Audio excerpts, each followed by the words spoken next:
I am writing this under an appreciable mental strain, since by tonight I shall be no more.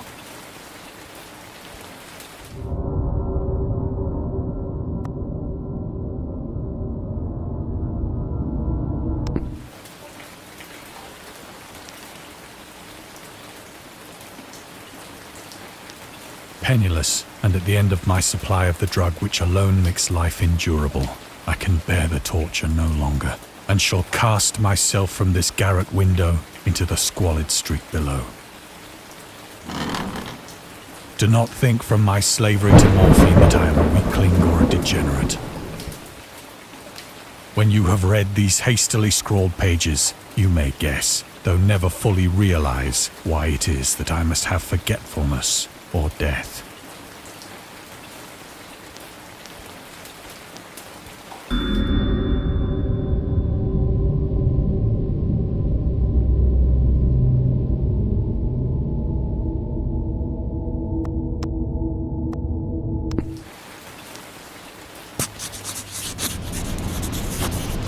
It was in one of the most open and least frequented parts of the broad Pacific that the packet of which I was supercargo fell a victim to the German sea raider.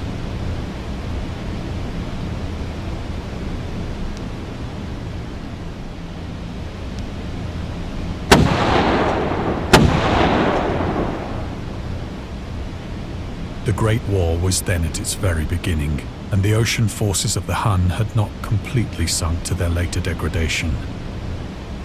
So that our vessel was made a legitimate prize, whilst we of her crew were treated with all the fairness and consideration due us as naval prisoners.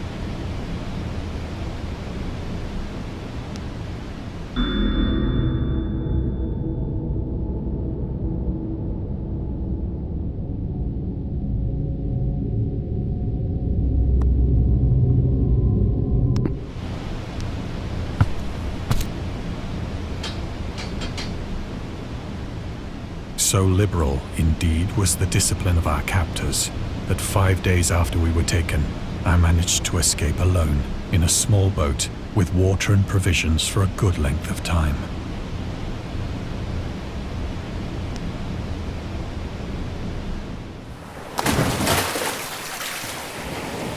When I finally found myself adrift and free, I had but little idea of my surroundings. Never a competent navigator, I could only guess vaguely by the sun and stars that I was somewhat south of the equator. Of the longitude, I knew nothing, and no island or coastline was in sight.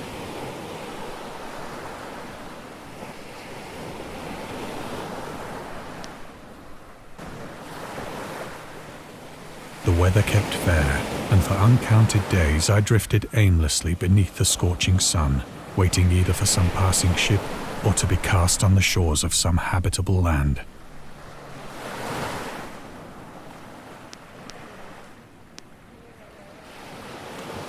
But neither ship nor land appeared, and I began to despair in my solitude upon the heaving vastness of unbroken blue.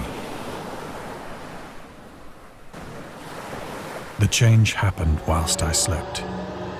Its details I shall never know.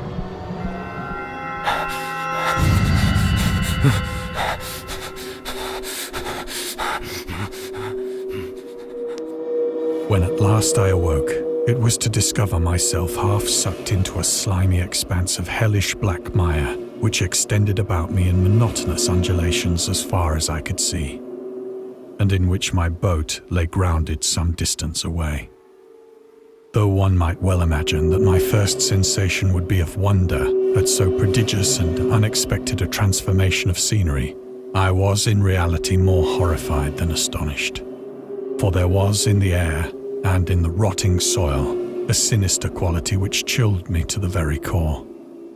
The region was putrid with the carcasses of decaying fish and of other, less describable things which I saw protruding from the nasty mud of the unending plain.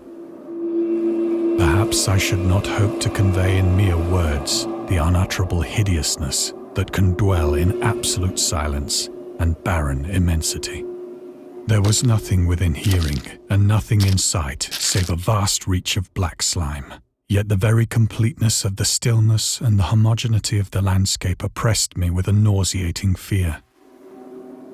The sun was blazing down from a sky which seemed to me almost black in its cloudless cruelty, as though reflecting the inky marsh beneath my feet.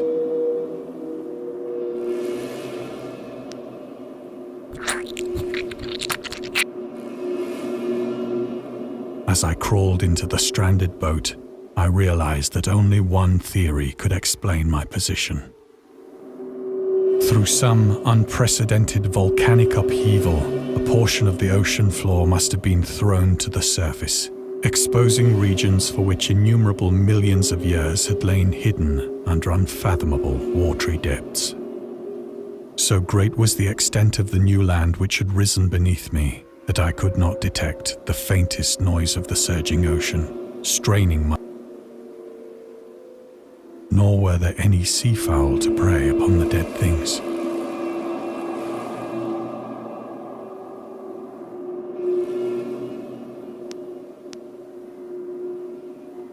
For several hours I sat thinking or brooding in the boat, which lay upon its side and afforded a slight shade as the sun moved across the heavens. As the day progressed, that night I slept but little, and the next day I made for myself a pack containing food and water, preparatory to an overland journey in search of the vanished sea and possible rescue.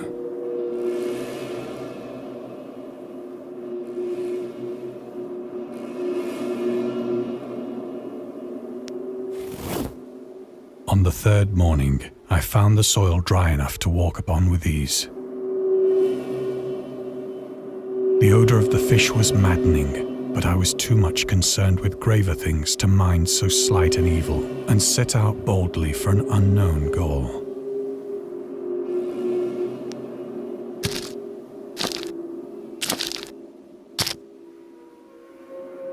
All day I forged steadily westward, guided by a faraway hummock which rose higher than any other elevation on the rolling desert.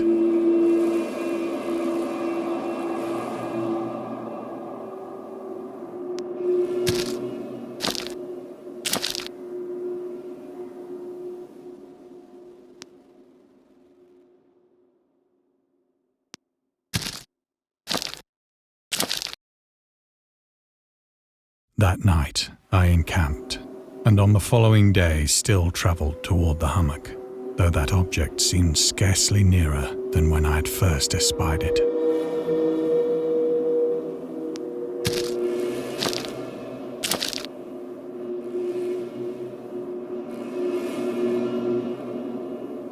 By the fourth evening, I attained the base of the mound, which turned out to be much higher than it had appeared from a distance. An intervening valley setting it out in sharper relief from the general surface. Too weary to ascend, I slept in the shadow of the hill. I know not why my dreams were so wild that night, but ere the waning and fantastically gibbous moon had risen far above the eastern plain, I was awake in a cold perspiration, determined to sleep no more.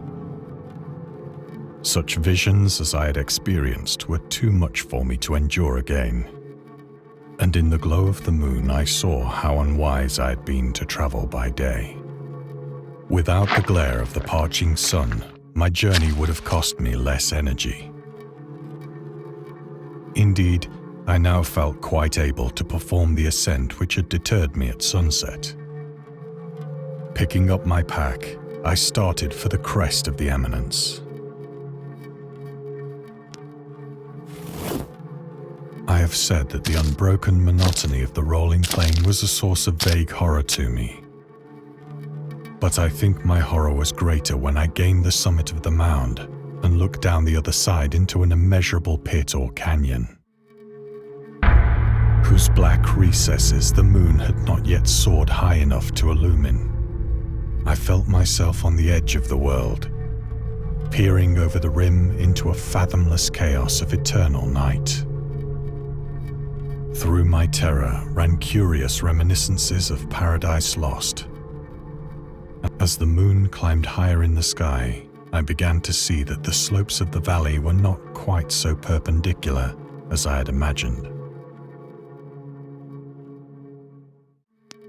Ledges and outcroppings of rock afforded fairly easy footholds for a descent, whilst after a drop of only a few hundred feet, the declivity became very gradual.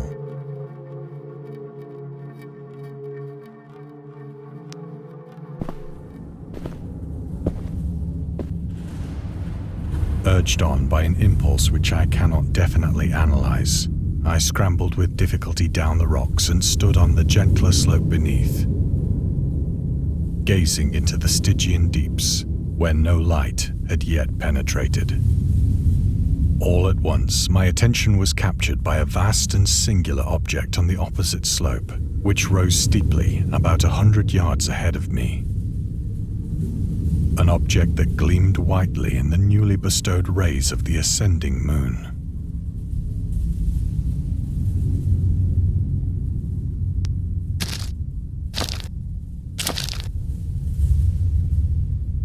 That it was merely a gigantic piece of stone, I soon assured myself.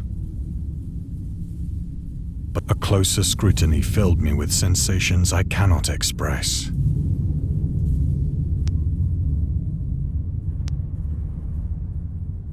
I perceived beyond a doubt that the strange object was a well-shaped monolith.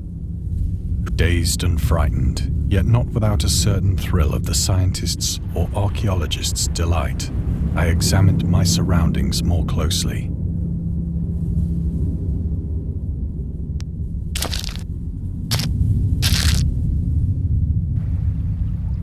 The moon, now near the zenith, shone weirdly and vividly above the towering steeps that hemmed in the chasm, and revealed the fact that a far-flung body of water flowed at the bottom, winding out of sight in both directions and almost lapping my feet as I stood on the slope. Across the chasm, the wavelets washed the base of the Cyclopean monolith.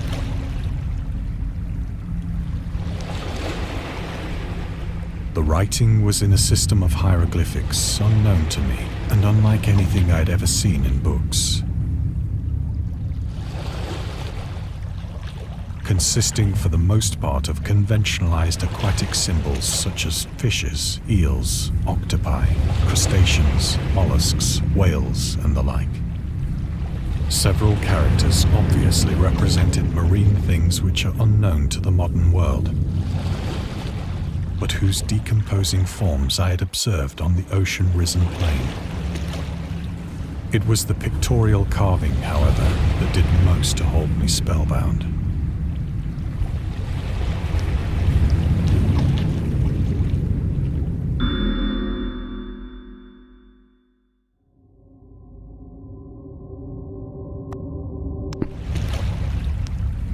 Plainly visible across the intervening water on account of their enormous size were an array of bas-reliefs whose subjects would have excited the envy of a Doré. I think that these things were supposed to depict men, at least a certain sort of men, though the creatures were shown disporting like fishes in the waters of some marine grotto, or paying homage at some monolithic shrine which appeared to be under the waves as well. Of their faces and forms I dare not speak in detail. Grotesque beyond the imagination of a Poe or a Bulwer, they were damnably human in general outline, despite webbed hands and feet, shockingly wide and flabby lips, glassy, bulging eyes, and other features less pleasant to recall.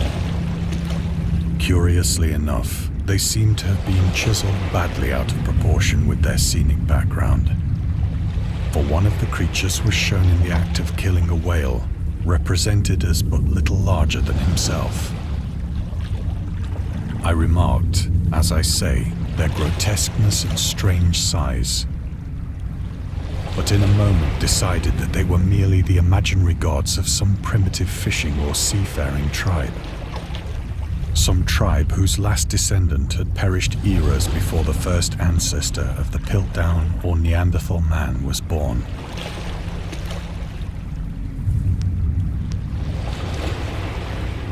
Awestruck at this unexpected glimpse into a past beyond the conception of the most daring anthropologist, I stood musing whilst the moon cast queer reflections on the silent channel before me. Then, suddenly, I saw it.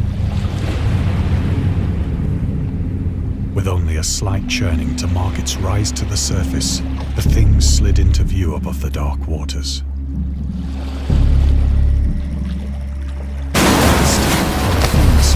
Loathsome, it darted like a stupendous monster of nightmares to the monolith, about which it flung its gigantic scaly arms, the while it bowed its hideous head and gave vent to certain measured sounds.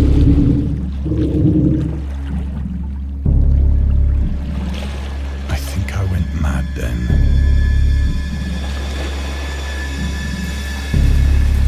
Of my frantic ascent of the sloping cliff and of my delirious journey back to the stranded boat, I remember little.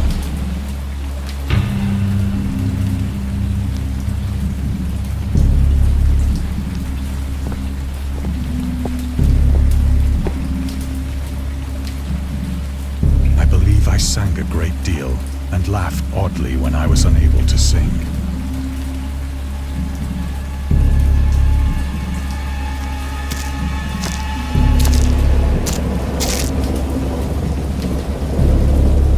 Indistinct recollections of a great storm sometime after I reached the boat. At any rate, I know that I heard pearls of thunder and other tones which nature utters only in her wildest moods.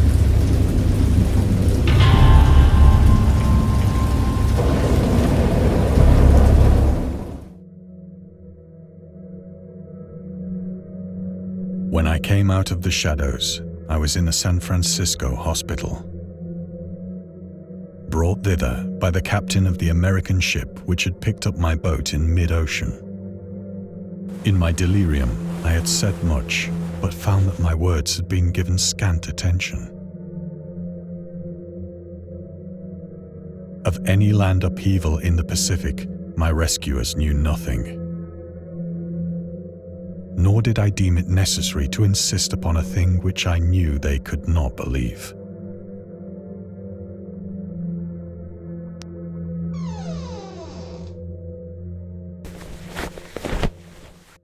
Once I sought out a celebrated ethnologist and amused him with peculiar questions regarding the ancient Philistine legend of Dagon, the fish god.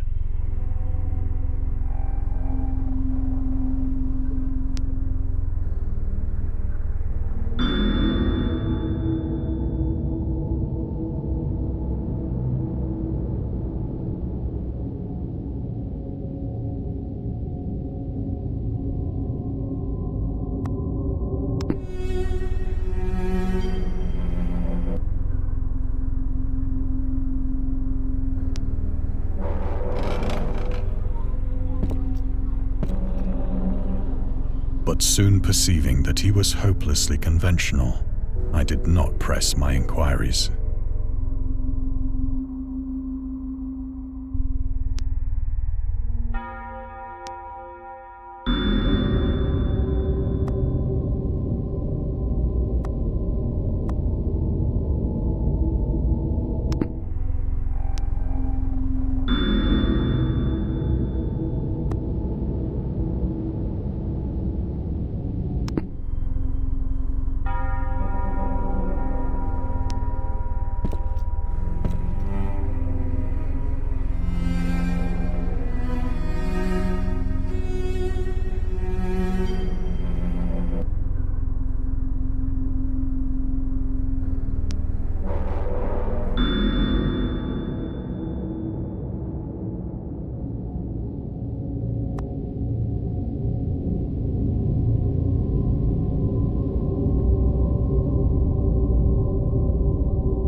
is at night, especially when the moon is gibbous and waning, that I see the thing.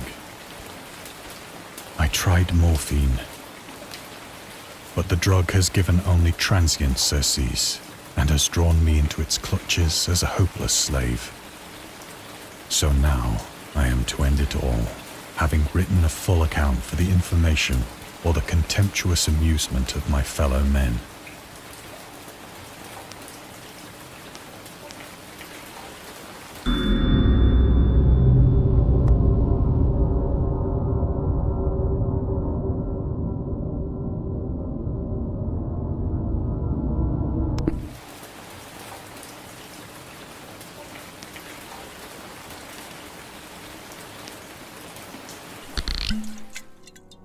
Often, I ask myself if it could not all have been a pure phantasm. A mere freak of fever as I lay sun-stricken and raving in the open boat after my escape from the German man-of-war. This I ask myself, but ever does there come before me a hideously vivid vision in reply. I cannot think of the deep sea without shuddering at the nameless things that may at this very moment be crawling and floundering on its slimy bed, worshipping their ancient stone idols and carving their own detestable likenesses on submarine obelisks of water-soaked granite. I dream of a day when they may rise above the billows to drag down into their reeking talons the remnants of puny, war-exhausted mankind.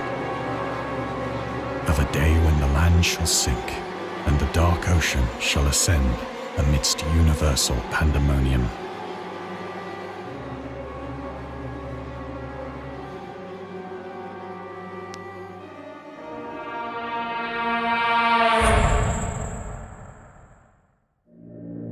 The end is near.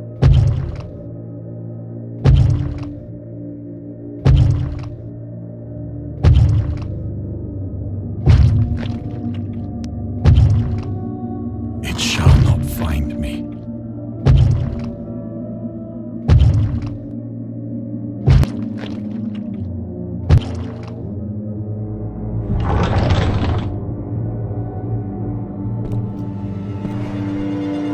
God, that hand!